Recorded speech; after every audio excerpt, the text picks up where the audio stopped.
Nishan!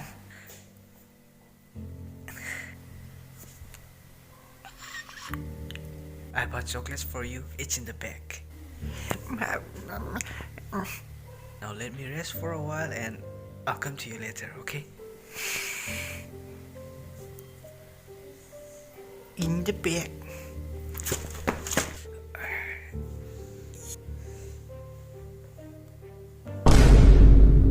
You know, when I was a kid, I was told that girls who study or works outside the state or abroad, they... And as I've grown older, a bit mature, the guys also did it. What? And there are dozens of videos about our sisters, you know, getting wasted in the club or in a private room with dudes circling around, and that shit fucked my mind up. And us guys not getting blamed is because there are no videos of us going viral, partying, getting wasted in a room with multiple girls. Nice. I'm just saying let's not be biased while judging.